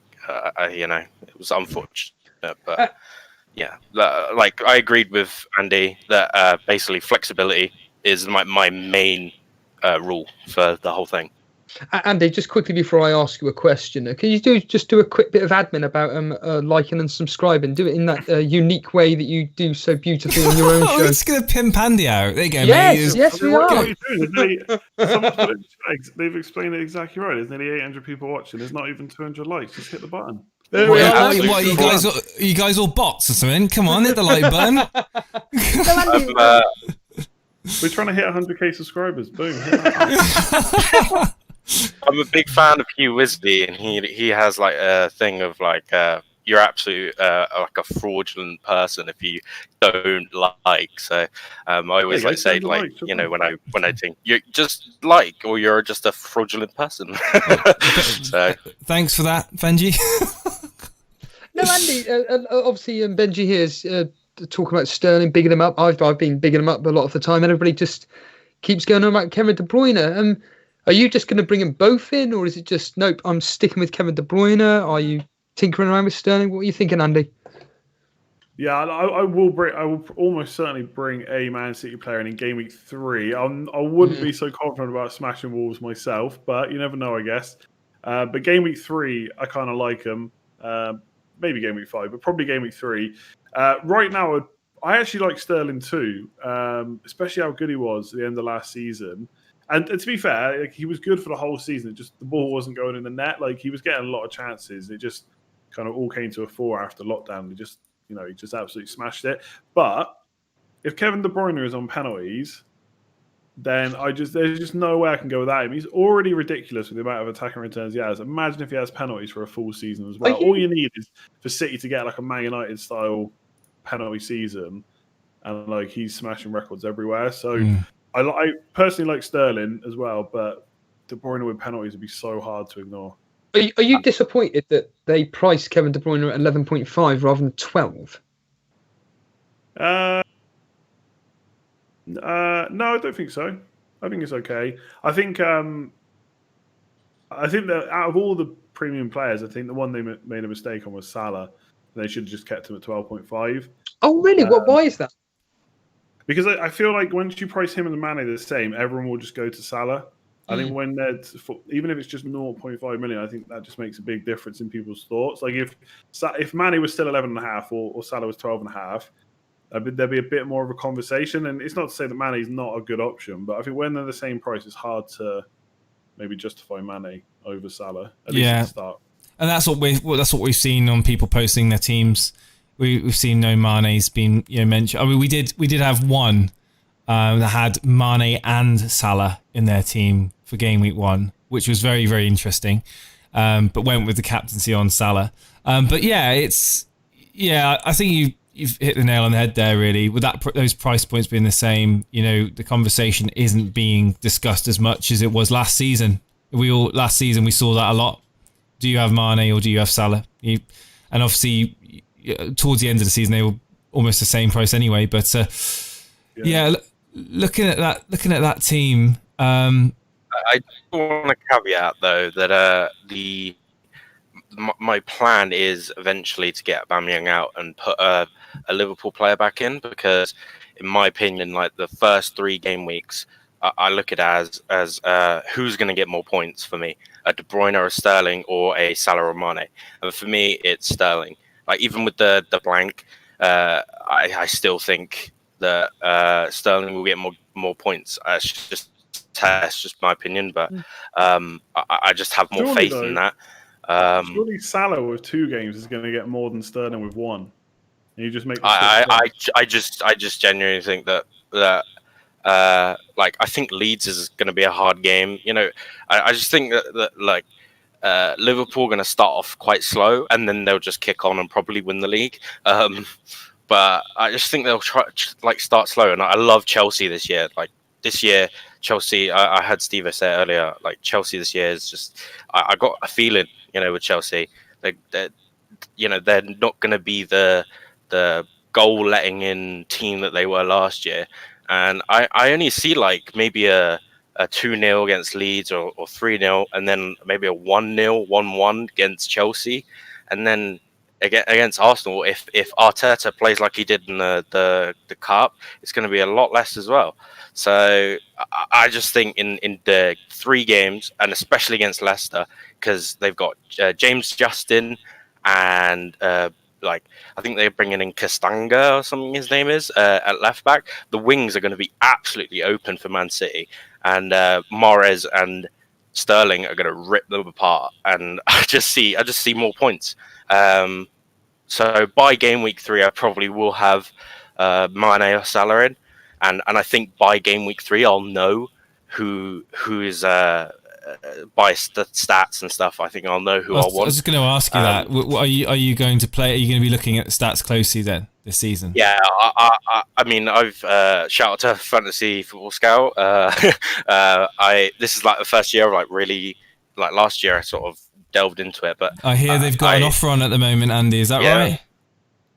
Yeah, I've heard that too. Yeah, I really delved into this as well, but I can't remember.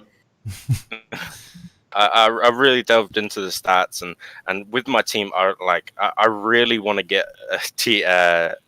Alexander Arnold in, but I just can't find the money. I just see that it's because it's all on your bench. Alexander Arnold. Yeah, I know, but it's but if I have Salah in, it's 0.5 more. You can't have best of both, can you? Because I've had got Sterling, it means I can get Calvert-Lewin in. And if he pops off in the first 5 game weeks, he's already got really good fixtures. James, Decore, Allen coming in the midfield. His value at 7 million becomes insane. He'll be going up in price. He'll be going up for 100%. Exactly. So I'm just thinking more long term. Is what I did last year at the beginning. I literally thought out 5 game weeks up until the break. And then at the break, I chose to wildcard, and it worked out so well. And I just think that's my strategy to be flexible. My team also is kind of flexible. I can, if Harvey Barnes doesn't work out and then scores 2 goals against Crystal Palace, then I move to Greenwood, and then if Ings doesn't really work, Martial, I got the flexibility to move to these other players in game week 2, and I'm not afraid to take one hit at least, and that's why I've got Sterling in, is because basically I don't want to take a hit to get him for game week 2. I just feel like I need him. And the other way it would be is if I had Martial on the bench and like Salah on the pitch. So I've weighed that up, and I think Crystal Palace is probably the worst defensively at the moment because they've got a lot of injuries and they're coming back quick. So I think Ings would be just perfect instead of a Salah that could only get maybe a goal or maybe an assist. So that's sort of my thinking of the team in general and flexibility. So yeah. Yeah, I get that. I completely buy into that logic. Andy? I mean, who am I to argue with that? Yeah, he's obviously thought through it. Exactly, and that's one of the problems with getting your team rated or having someone else comment on your team is they will never. I think Late Rise is going to talk about this actually on a video for Scout this week. No one has thought about your team as much as you. So like straight away, I'm like, why would you not? Because if you were going to get a Aubameyang to Salah anyway, why would you not start with Salah instead of Sterling and do a Aubameyang to Sterling? But I completely forgot it costs 0.5 more to do that, so you'd have to find that from somewhere. But I think if you can find that, I know it's what everyone's doing, but I do think it makes more sense if you're going to do a Aubameyang to Salah anyway. It makes way more sense to start with Salah and do a Aubameyang to Sterling. I just don't want to take the extra hit because I'm definitely like wanting to get a Manchester United player in game week 2, whether it be Greenwood, Ings, or maybe even Rashford. You know, I just have to either have a Manchester United player or Man City player on the bench. To be able to have the flexibility that I need to have this longevity between now and the first international break. I need that 0.5 to just have that flexibility because, as you know, like a Pookie could happen, or a just a random player pops up and it's like, well, we kind of all need him now, and I need that sort of flexibility, and it helped me out so much last year. Being able to get Pookie in last year early because I had the flexibility to get him in, and it worked out absolutely brilliant for me. So, and also I wanted to ask a question to Andy about James, because I watched the video today about differentials, and he mentioned James and saying that he might not start and stuff, but I think that, in my opinion, that he will start because I think Lampard will go for his tried and tested that he did in when after lockdown, played James on the right, and then he had Azpilicueta on the left. So I think that because Ben Chilwell might not be back for the first game and probably won't be, he might go Azpilicueta on the left like he did before lockdown, and then James on the right. So I think James is just a very good pick, good differential, and Andy this morning I think helped me out this morning to make that decision to put him in. But I was going to say that. Basically, what do you think about Havertz as well? What sort of price do you think he's valued at? And if he's like, what's his best price to be value, like good value? I don't know if he can come in at a good enough price where I would want him straight away. I think he's going to be 8 or 8.5, like same as Ziyech and Pulisic. Pulisic. Yeah, I haven't looked at his numbers for a while, but I don't think like his goals and assists are like so much more than those two. So I think he'd probably be around the same price. So I don't know if I would start with him at that price. I'll tell you now, the one I really want from Chelsea is Pulisic. He's the one I really want. I mean, if Havertz was cheaper, then maybe I'd look at him. It's not that I think he's bad, but Chelsea got so many options. I don't want to put 3 in from the start and then like maybe not want to move around or something like that. Like not get locked into the wrong positions. I mean, you could go Havertz to Pulisic, but not someone I'm necessarily looking at straight away. I mean, the one thing that worries me a little bit about Chelsea is they've got so many players. How often is Lampard going to rotate? He doesn't usually do it. Yeah, but will he do it now? He's got all these players at his disposal. It's like the James thing. You could be right, but then when Chilwell's back, does Azpilicueta go over to the right? That's the only thing that worries me. Is James is just not 100% nailed. But if he is, like he's so good, he's going to be such a good price. But yeah, and Havertz, I'm a bit more unsure about him. I think Werner, Pulisic, and Chilwell are the 3 that I really want personally. I think you can go with like two Chelsea's enough. You don't need 3. I mean, you've got Vernon in your team. You've got James there. I mean, yeah, there is possible question mark there, but yeah, there are players ahead of Havertz, in my opinion, that would be in my thought process. It's like just the same as what Andy said. Thank you ever so much for coming on, Benji. Appreciate it. Thank you. I've never heard the word flexibility used so much. The only flexibility I know is about stretching, for crying out loud. Let's bring on the next caller, Andy. Who do you want to bring on? Sorry, can I just say, I'm going to have to shoot. I know it sucks. No. Yeah, it's cool, man. That's cool. We've gone over time anyway for yourself. But hopefully we can do this again. I've just looked at the time myself. Yeah, hopefully we can do this again soon. Obviously when you got some time. We'll look forward to welcoming you back on the show again, man. Sounds good. We'll definitely do it again. Yeah. Absolute pleasure, mate. Thank you. Cheers, dude. Take it. All right. See you later on. Cheers, mate. Thank you. There we go, guys. Andy, let's talk FPL. We did agree that it would be. We did agree 25 minutes extra. It's been great, mate. We said it was going to be an hour. Obviously, the thing is with our streams is that they just go on crazily long. People say, how can you do a 2-hour, 20-minute stream? And it's because we get the callers on, we get in a debate, we get in a discussion, we talk ideas, and before you know it, half an hour's gone by. So I want to say thank you to Andy for coming on. But we'll bring on a couple of more callers before the show concludes. I want to say thank you to everyone that's tuned in as well.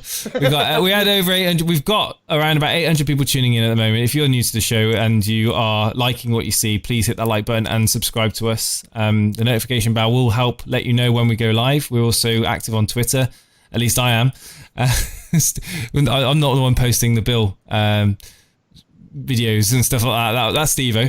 And also Discord, guys. Discord is what we use to communicate with everybody, and it's a great place to be in. If you're interested in that, the link's in the description. But we'll bring on Booner, because Booner's been retweeting us out quite a bit and help spread the word about us. Booner, how you doing, buddy? Oh, he's got his microphone. Oh, Booner, no way. Booner, I'm sorry, man. You've just missed Andy. He's had to shoot off. Oh, no. I've been listening in. What a guy. What an absolute guy. How you doing, mate? You all right? Yeah, a bit bunged up, but I'm all good, mate. Really enjoying the stream, guys. Top work, as ever. Your team's looking very similar to mine. Are you copying me, Booner? Is it? One sec, let me change it. I promise you, I have no Spurs goggles on, guys. No Spurs goggles, I promise you. I like it. I'm actually triple Spurs myself. So apart from I've got Ali instead of Son, but I reckon like Andy, I'm probably going to upgrade based on the advice last night. I'll probably upgrade Ali to Son, just for quote unquote safety. But I like the triple up. I'm confident in Spurs, Booner. You as a Spurs fan, you must be relatively confident yourself. I'm confident, yeah, definitely. But the fixture congestion really does worry me. So I'll say it right away. I'm absolutely not nailed with this side at all. There are a few worries for me. I've been tampering with the team here and there, but I just can't find a team I like. And I acknowledge the fact that, I need to get some form of Chelsea asset in there, I feel. Although I don't think it's the end of the world. And, like Andy mentioned just there, and a lot of people have been saying the same, a Chelsea player that I really do want to own is Pulisic, 100%. So I would love for him to, be past fit, because he'd be right in for Son. Because with the fixture congestion, I think Son is the one that could miss out, because we've got a few options on those wings now. We've got Bergwijn, we've got Mora, we've even got Sessegnon that can play there. It's going to be tricky, and I think Harry Kane is the player that tends to play throughout, even through the difficult and congested fixture lists. So I think he's definitely nailed on for me. But yeah. What would you spend that 0.5 on, dude? From Son to Pulisic? I'd probably upgrade my 4.0 defender to another 4.5, most likely. Why not save it? Why not save that 0.5? I've got 2.5 in the bank at the moment. Why not save 0.5 just in case? Because I would if I plan some transfers where I'm looking to bring City and United assets in, and that 0.5 would help me with a particular transfer, then I'd absolutely do it. Alternatively, I think someone came on one of the on the stream last night with FPL Dave. I can't remember who it was. It might have been Hot Sauce, and he had 2 4.5 goalkeepers, didn't he? Yes.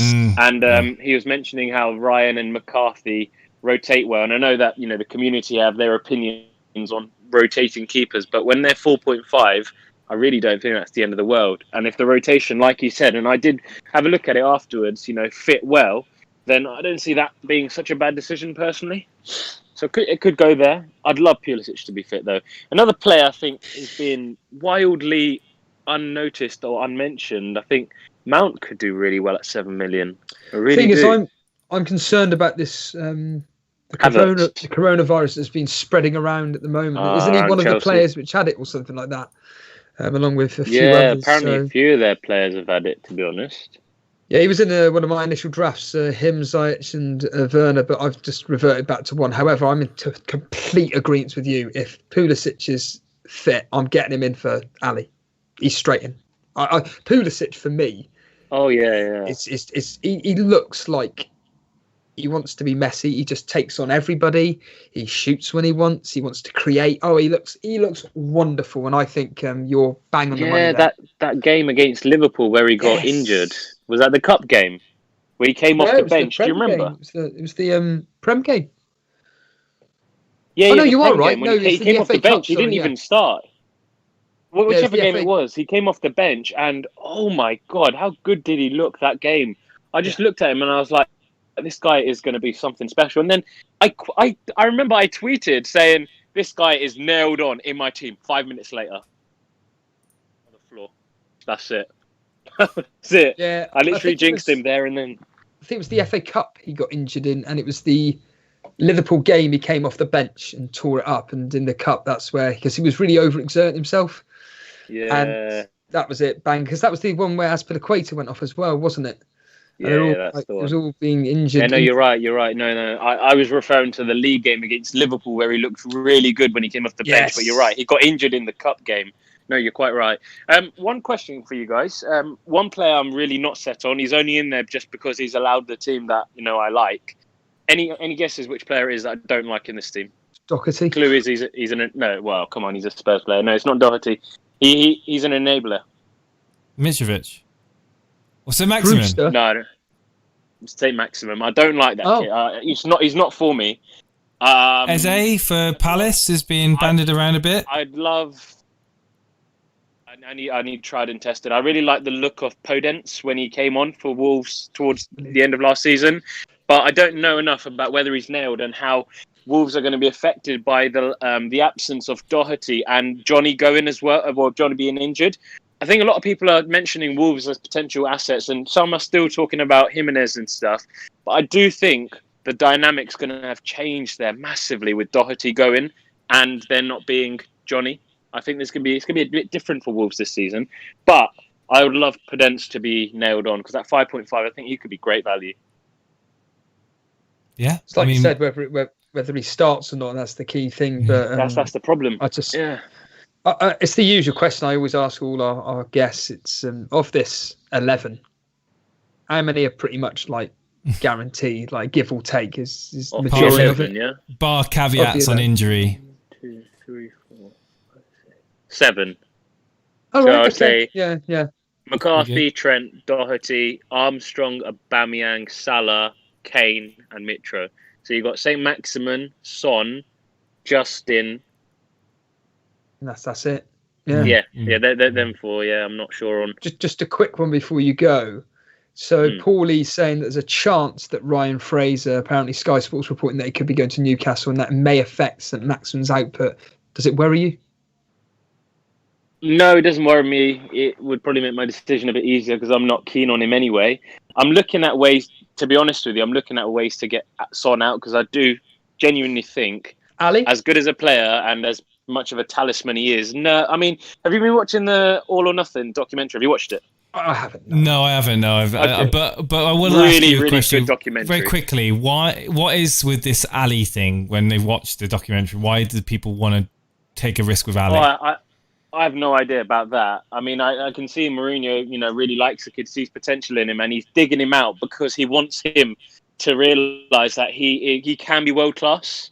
I guess that's why people are bringing Ali in. I've not even considered him, if I'm completely honest. But I do think Son could be one that might be rotated with the congested fixture list. So I need to try and think of where else I can move to, but I can't find anywhere, to be honest, guys. So, yeah, that's me. Cool, man. And I want to say, guys, watching this stream right now, FPL Booner has been with us a long, long time. A massive supporter of the show. He's been on the show, hosted for us, and he's active on Twitter. He's great. He's posts all the time. Get connected with him. What is your Twitter handle, Booner? At FPL Booner. There you go. Thank you, dude. Cheers, guys. Cheers, dude. Take care. Dude. We'll get a couple of more guests on, I think. More, we'll get some newbies on, people that we've never... Yeah, we'll try Heavy again. Heavy D7704, and we'll get a couple of newbies on. Heavy, are you there? You have got your microphone. Can you talk to us now? Hello, anyone there? Hello. Hello. Oh, that's a bit of an It's a bit of an accent we've got there. Heavy. I'm gonna guess North America. Yeah, that's correct. Yeah. Hey. Well, there we go. And what time is it where you are at the moment? It is 4:35 p.m. Wow. Did you say Connecticut? That's correct. Oh, cool, man. And how long have you been watching us on YouTube? I've actually started watching you guys probably for a week and a half now. Oh, wow. And so you've watched one stream? Yeah. That's right. So, well, thank you for coming on air, man. Obviously you've joined Discord, and that's great. It's great to see new faces. Have you posted your team in the live streams? It's quite extraordinary, Jason. Right, let's bring it up. This could be a bit of a conversation provoker. McCarthy in goal, Van Dijk, Tierney, Doherty, Vinagre, Ziyech, Aubameyang, Son, St. Maximin, Ings, and Werner. So you've gone with a 4-4-2. Souček, Mitrovic on the bench, and Mitchell. Okay, is this going to be a bench boost? It's got a lot of options. So I'm a little new to the fantasy league.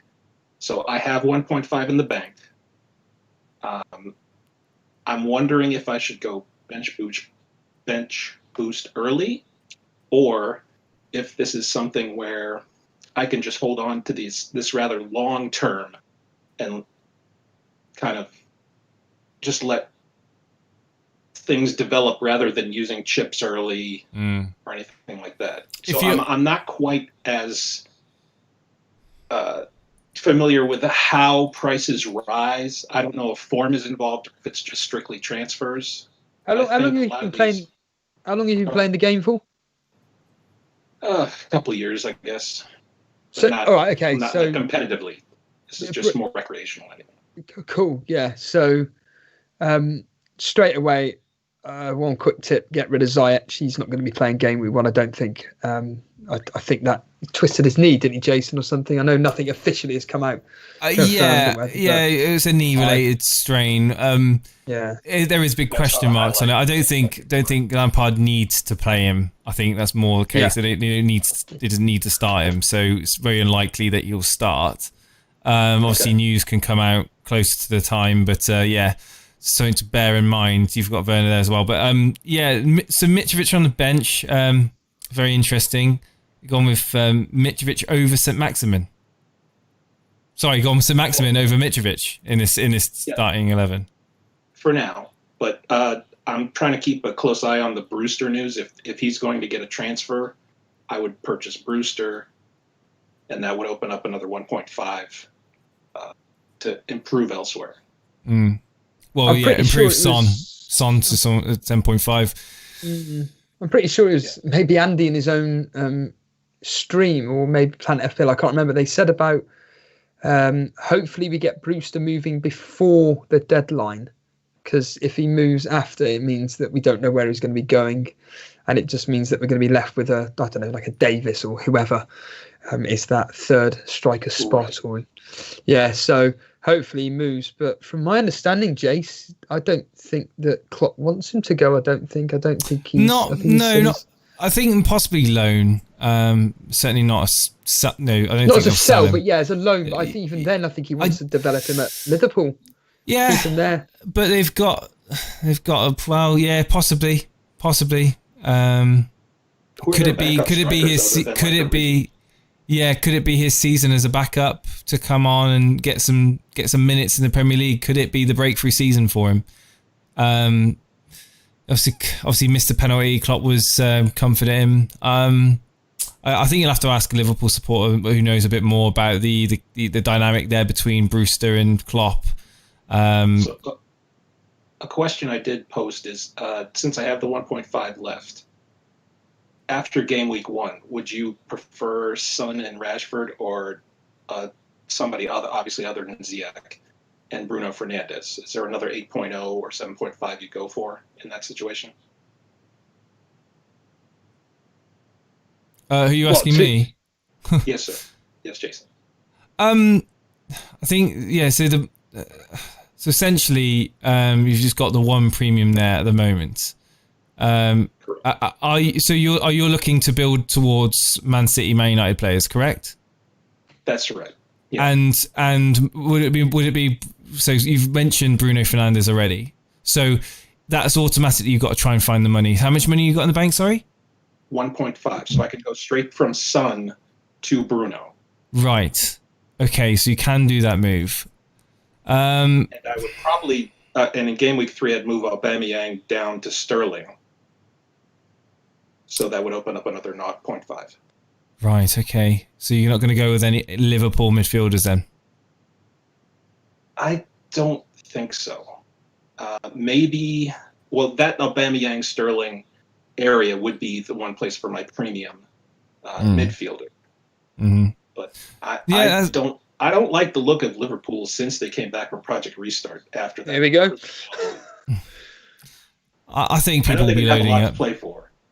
I think people will be loading up on City and United. Obviously, game week 2, game week 3 onwards. The likes of Greenwood, Bruno, KDB is going to be featuring in a lot of players' teams. You think for that you've got your money spread out a bit there, Steve? Yeah. What would you say in terms of his question there with Ziyech, Son? Starting off with both of them, you mentioned Ziyech could be Pulisic, but Son, does he just? Booner said that he's not quite confident with Son, possibly get his minutes managed. Well, wouldn't Pulisic get his minutes managed as well, since he's coming back from that hamstring tear? I mean, if you really want to do that, then I think that possibly just if you really want to do the move, might as well just start with Bruno on the bench and play Mitrovic. Okay, that makes sense. Like save the transfer if that's what you want to do and play Mitrovic. Well, Steve-o, you're deep in thought there, my friend. No, I just agree with you. I think that if that's the ultimate, here's that word again, plan. Maybe getting Bruno already, bench him, like a lot of people are doing with Man United, and as we saw with Benji, with Man City, specifically Sterling, keeping him on the bench. I think that it's the classic line, isn't it, Jason? People have got a plan. It's there. They come on here, they ask for basic advice, which is cool and everything. And then I'm not suggesting we're confusing the situation, but then the plan goes out the window, and then surprise, surprise, it comes to game week 1. It's like I said to Andy, it's like, oh, if I'd have just stuck with the plan, I'd have been better off. And I just think it's just that Beek there or Ziyech, just get him gone. And I'd be looking out for news on Pulisic, because I will be. And if Pulisic is fit, he's straight in for Son in this case. But overall, I like the team. I think, although I play Mitrovic over Viagra personally, that's what I would do. I think that Mitrovic has every chance of scoring against Arsenal personally. But no, I like the team, heavy D, and it's going to be fascinating to see how you do. Because do you play this competitively? the fantasy football game? No. This is just something to kick around recreationally. Nothing too competitive. No. Do you play fantasy sports in America? We have way too many fantasy football action over here. There's too much fantasy everything over here. So. But do you specifically play any of the games over there though? Oh, I have before. Yeah, I've played football. I've played basketball, hockey. They even have golf over here, which is a little. Poorly. I just want to say very quickly that Dan Bull has donated £5 to the stream and asked you to get another bottle of vodka on him. I don't know where you buy any bottles of vodka for £5. You've wasted your money, Dan, because I bought a bottle the other day. So sorry, mate. Thank you ever so much, Dan. We do appreciate it, mate. To let people know as well, Andy was here for an hour and a half. He spent a very, very good, solid hour and a half talking all things, mainly football, to be fair. Yeah, we did have a good conversation with him. Yeah, and he spent an extra 25 minutes. He didn't have to, but yeah, Andy kindly joined us for an hour and a half, and it was great to have him on. So if anybody's tuning in wondering where he is, that is the answer. Just scroll back. Just zoom the. Yes. Yeah. That's a benefit of YouTube. Just scroll back and watch the bit with Andy. It was really, really good. So yeah, dude. Heavy. We'd love to stay and chat longer, but we're going to get through one or two more callers because there's been a lot of people waiting this evening, and we want to get through people. But yeah, I hope you call in again, man. It'd be great to speak to you. Great. Have a great day, guys. Call in again, man. Take care. All the best. It's great to hear new voices, new faces. It's filling up. The Discord is filling up. We're currently approaching 2,000 FPL managers in our Discord, and I'm actually really looking forward to the deadline. I think that the Discord's going to melt down. I think there's going to be so many people in the Rate My Team channel and in the general chat that's going to completely go mental. I wanted to ask Andy about his thoughts on the game changing the deadline an hour and a half beforehand. Oh, yes. I really wanted to ask that. Well, tweet him out saying, what's your thoughts on... I can pretty much hear him say it, that he thinks he'll say it's a good thing. The amount of people that just cling on to the early team news... it makes the playing field a little bit more level. If it's a worldwide game, not everybody has the access at the time to hear about early team news, and I think it's a good thing. Even though I took advantage of early team news once or twice last season, we will bring on a couple more people, and a reminder as well. Tomorrow night we will be joined by Capkin Gaming, or Capkin FPL as he's now called. Tomorrow night, so we got another. Yeah, Capkin FPL. He'll be on tomorrow. With us. So if you don't get your call, if your call isn't on tonight, if you don't get on with us, then tomorrow I will do my best to get you on. I'll screenshot the waiting room. There we go. Let's bring on. I'm trying to see who's been waiting the longest. Hendo, well, yeah. Let's bring in Hendo. Let's bring in Hendo 1995. Good evening. How are you? If you can hear me. Oh, he did unmute himself. Hendo, can you hear me, man? Hello, Hendo. It doesn't look like he's there. Hendo, no, he's okay. Bring on G-Rob. G-Rob. Good evening, G-Rob. You're live on the Elite FPL YouTube show. How are you doing, man? Just unmute yourself on the Discord. Get ready, guys. If you're in the waiting room, you just need to unmute yourself. Thank you for the subscribe, Sally. And G-Rob is not there. Okay. Hello. Oh, hello. There he is. He is there. G-Rob. So I tried to give people... Were you listening in the stream? Is that the reason why it was delayed? Yeah, I was. Exactly, yeah. It was a little delayed there. There's a bit of an accent going on, Steve-O. Where do you think G-Rob's from? Speak again. Hey, how's it going? How's it going? Is this Ireland? Yeah, I'm from Ireland originally, but living in California now. Living in California? Wow. Yeah, living here the last 5 years. Yeah. Wow. Very nice. Very nice. Nice. Yeah, so is this the second person from the States on? Where in California? Yeah. Based? Just outside Auburn, Nevada City. It's up the north there. Never heard of Near it. enough to fires. It was close to the fires. Oh, really? Yeah. Oh, wow. Yeah, it's dangerous. Can I ask a question? Do they find it easy to understand you talk in the States? Not really. The first couple of years it was tough. Yeah, it's very tough actually. But I'm getting used to their way of talking, like slowing down and stuff. So they're kind of getting used to me. Yeah, for sure. I've got your team up on the screen. But before we talk about your team, I'm going to ask you also. I don't know if I've seen your name before in the chat. Are you new to the channel? Yeah, new enough. I briefly saw you like the end of last season, and but I'm just joined the Discord the last 2 weeks. You started popping up more on my YouTube, and I like the content, so I followed you. We must be hitting the algorithm then. That's good. But no, essentially, for sure. Essentially, we'll talk about your team. You're now on Discord. Are you gonna take advantage of Discord as the build-up comes to Game Week 1? It's gonna be pretty hectic.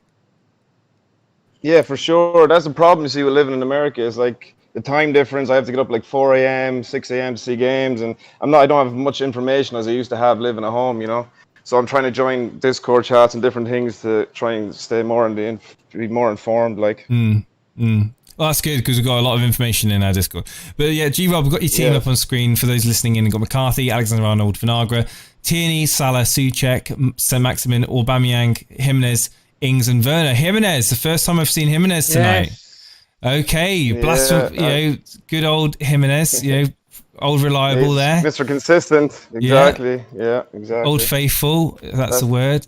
Yeah. What do you want to talk? Okay, we're going to do one question formats now. What is your one question you have to ask tonight? Okay. Well, this is still like a work in progress, my team, but obviously I'm just wondering how could I get from here to like Man City, Man United asses like in the next few weeks? Like what would be my best way to get there without losing like Salah or Aubameyang? Wow, you've pretty much you're asking me to work a miracle, man. so you want KDB, you want Bruno, Salah, and Aubameyang. Well, originally I wanted like Jesus and Rashford up front. That's what I was thinking before, Martial. Sorry.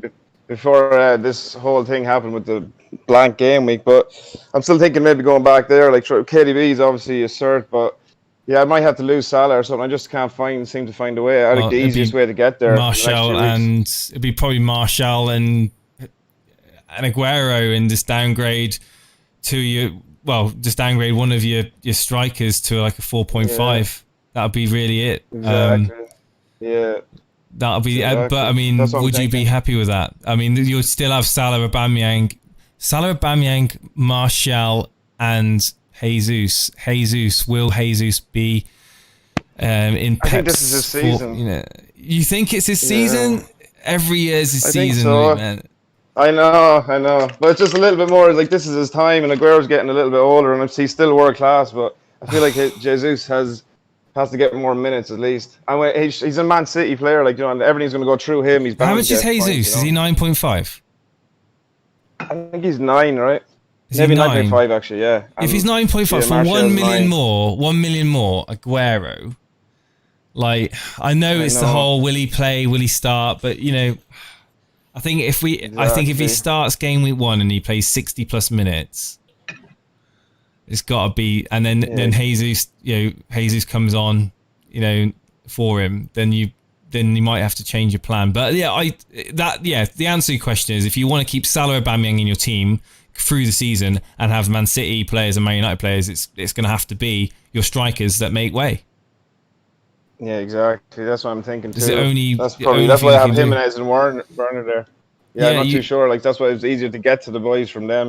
That's what I was thinking. Oh, Jesus is 9.5. Yeah, so 1 million more for Aguero. Is that a bit of a no-brainer? That is a question you've got to ask yourself. Yeah. I mean, again, are you trying to be a little bit greedy by having these players in? That is the question. The value you get in the likes of Ings, Jimenez, you said it yourself, he's consistent. Werner, who I think is going to have an absolute baller of a season in a Chelsea team that's absolutely like on steroids now. It's been absolutely jacked up. Yeah, that's for sure. I think personally, watch the games when you can. Obviously in the States you get the opportunity to watch the games more so than us in the UK, but The Salah. Terrible hours though. 4 Yeah, 4 yeah, a.m. yeah, and shit. yeah. That's yeah. But yeah, mate. A lot of people are considering Salah and Aubameyang as being placeholders for KDB, Bruno, Sterling, such and such. I think you need to have that in the back of your mind as well. If Salah doesn't hit the ground running and he starts off slow, doesn't get any points, is it worth keeping hold of him? Is it? That's the question. Is it worth it for 12 million in and he that doesn't look team? too good. I was watching, obviously I'm an Arsenal supporter, so I was happy to see he didn't perform at all. He didn't look himself, and Liverpool in general didn't look at the races yet. So it'll be interesting to see. Definitely. I think that, the sample data you get, game week 1, game week 2, reassess your team, use that information, and make your decision then. It's really too early to say, but you've got that breathing space because the Man United team's blank.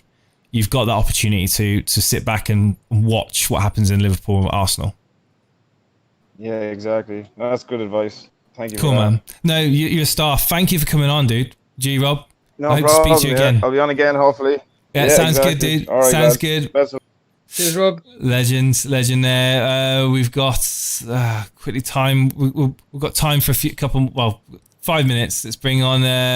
Go on, Steve-O. Call someone out. I don't want to do it. I don't want to be blamed. Sean C. He's been there for a while. Where's that, Sean? Sean C. C. What, the guy at the top? Lads. Yeah. Shirley Sin. Sean Sin. Shirley Sin. Good evening. Yeah. Can you hear us? Hello. How do I say your name? Black Sun. Black Sun. Anyway, what's the question? Right, okay. Carry on. What's your question?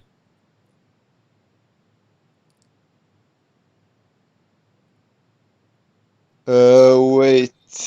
Are you listening to us on the stream? Yeah. Yeah, turn the stream off, man. Turn the stream off and talk to us on Discord. It makes life so much easier. Your team's on the screen now. You've got McCarthy, Alexander-Arnold, Egan, James, St-Maximin, Aubameyang, Salah, Perez. Hello. Oh, wow. Jamie Vardy, Antonio and Ings. Okay, this is a different team, Steve-O. Have you got it up? Have you seen I'm not sure. I'm not sure about Antonio. Why are you not sure about Antonio's? Because he's only got one good fixture. No, because don't know will he start him or Aller.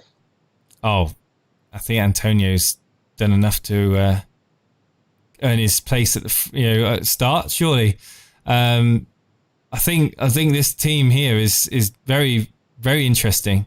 Why? I'm going to ask you. I'm going to start with the back. Why Egan?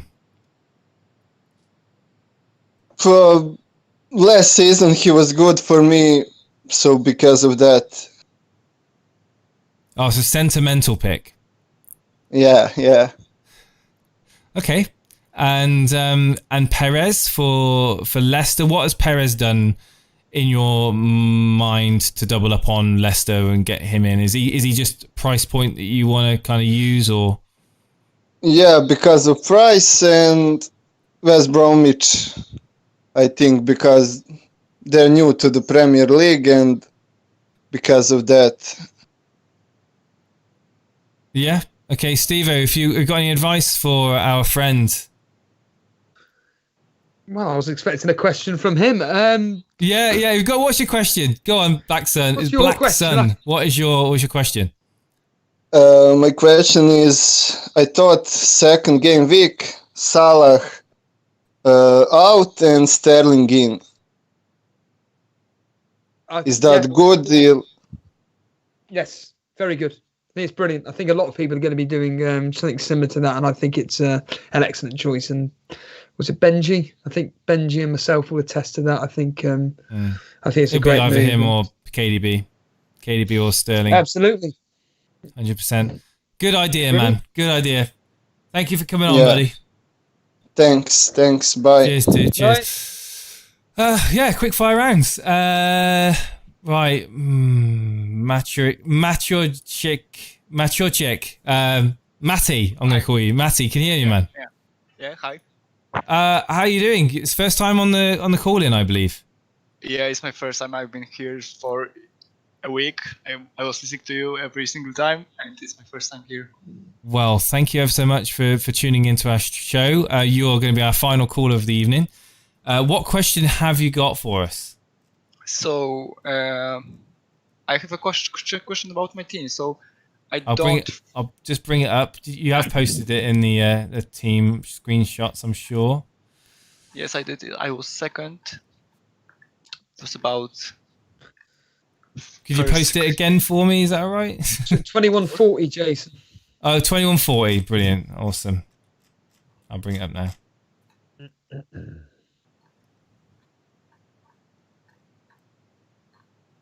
Go for it, Maverick. What's the question? So I was thinking about this Salah. I have a headache about him because I don't think so. It's a good option that I really believe in the Leicester team, and I thinking about Maddison and just playing with him instead of Salah, and then having Bruno Fernandes with him. Matty, I can't see your team, my friend. Yeah, just if you could post it, that'd be great. In the live stream screenshots just above the waiting room, that'd be great. Of course. Sorry, buddy. Here it is. Whereabouts are you from, anyway? I'm from Poland. Poland. Oh, nice. Jak se máš? Fine. Wow, nice. How do you know that?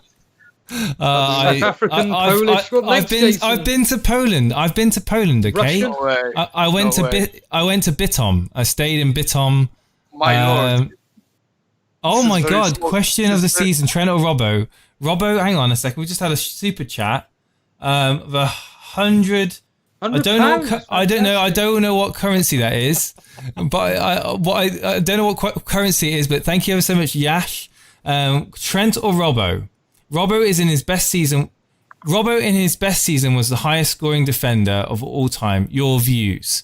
Well, I think for 0.5, that's the question.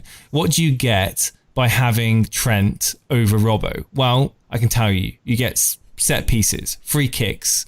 A lot of what Liverpool do goes down the right-hand side with Mo Salah, and Trent is heavily involved in that.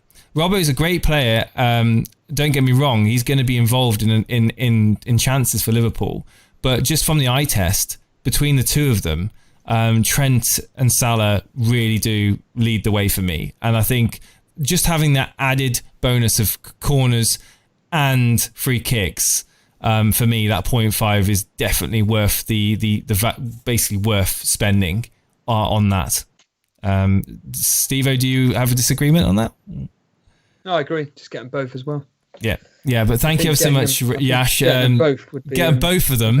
If you're not, so the fact that you asked that question is obviously you like Robbo. If you like Robbo, get both of them. I think having both Robbo and Trent is a good plan. It really is. So yes, back to you, Matty. We've got your team up. We've got your team up on the screen. What is your one question? About Salah, I don't believe in him so much like year before, and I'm thinking about Maddison and Bruno instead of him. Bruno instead of Salah. Well, there you go. I mean, and I can add Maddison instead of Armstrong because I have some 1 million in the bank, so I could go with Maddison also. Are you thinking of starting with Bruno on the bench, or are you going to transfer Salah out to Bruno? No, we're starting Bruno on the second game week to the Bruno. Right, you're going to transfer second game week. Right, okay. So this is the question. So what happens then if Salah plays Leeds and gets 2 goals? Yeah, I will still stick to this plan. I don't. This game with Leeds, it's of course easy game week, but on the long term, I think Bruno will be better option. But it changes every single game. I think Bruno. I think Son. I think that you got that Son pick there in midfield. That could become Bruno. Don't know how you're going to squeeze that money out, but yeah, it could. You could possibly downgrade Jimenez. You could get Mitrovic in. I think that's Mitrovic. I don't believe in him, but Yeah, this Salah is a real headache for me. Yeah, I think Salah is going to be a placeholder for, like we've talked about already earlier in the show, either a Man City or a Man United player. Some people, even myself, considering just do the hokey cokey. I've even got a sheet written down here. Start with Aubameyang and Salah. Salah then to Bruno, game week 2. Aubameyang and Bruno play. And then game week 3, Aubameyang to Salah. Bruno and Salah will then be in my team. And then game week 4, Bruno to De Bruyne. It's like I've already got written down what my ideas are. So it's literally, it's in and out. It's placeholders for fixtures. But no, definitely. If I think use the game week 1 as a guide. But if you've got the plan to switch out to Bruno, stick with it. You know, just stick with it. You've said it yourself. But then something else might happen. You might have an injury in your team that you need to sort out. So you've got to also consider that. And in that case, you've got to then delay your transfer. But yeah, it's not a bad plan, and it's not a plan that is not uncommon, to be honest. Yeah, but thank you. Thank you very much. Cheers, Matty. Take care, buddy. Have a good one. Bye. Guys, thank you ever so much for record views tonight. We've been privileged enough to have Let's Talk FPL Andy join us for over an hour. I think over an hour and 26 minutes this evening. Absolute brilliant guy, and one of the real OGs of FPL YouTube. Thank you ever so much for tuning in to us. We'll be back again tomorrow evening with Capkin FPL. And if you haven't already, hit that like button, subscribe to us, hit the notification bell, that little bell there, let you know when we're live. And check us out on Twitter. We're on there quite a bit. And lastly, and not by far not the least, Discord is where you want to be. It's a really exciting place to be at the moment. Lots of FPL managers on there. Like I said, almost 2,000 FPL managers. And Nehal Kulkarni with a $4.99 super chat. People are holding on to Salah for pens. Mane looked so much better against bigger teams. If Trent Alexander-Arnold is fit, then Mane is a good option to cover both sides. Steve-O? Steve-O what? Yeah.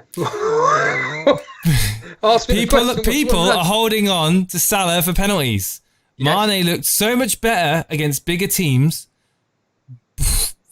If Trent Alexander-Arnold is fit, then Mane is a good option to cover both sides. So, yeah, I mean, Mane is someone that has... Again, it's the prices, isn't it? They're so close together. That is the reason we're not seeing the debate, Salah versus Mane. If Mane was $1 million less, or 0.5 million less, 11.5, more people would possibly be looking at bringing him in. I do think out of the two players, Mane is, for me, the better finisher. And I do like Mane, I really do. But like I said, with Trent Alexander-Arnold on the right-hand side, Liverpool play a lot down through the right. And if Salah can lift his head up and pass it and square it to Mane, believe you me, Mane would do a lot better. So who knows? It could happen. But I certainly wouldn't laugh at you for picking Mane. I wouldn't laugh at anyone for picking Mane, to be honest. I think it possibly could be a big differential starting off the season. But yeah, thank you ever so much for that super chat. And thank you ever so much, guys. You guys have been awesome. Thank you for all the support, and thank you to all the moderators that have been with us tonight, helping new people in our Discord, showing them around the place, moderating the chat, and just being awesome. And we'll see you again tomorrow night at 8 o'clock GMT. Steve-O, final thoughts? Want to give him a wave? It's up to you, man. There we go. He's waving. Apparently I'm a king. He's a king. Benji for the King Steve-O. The king of kings. I tell you what, if you beat me at FPL this year, I'll get you a crown myself. Great. Can't wait. Cheers, guys. Bye.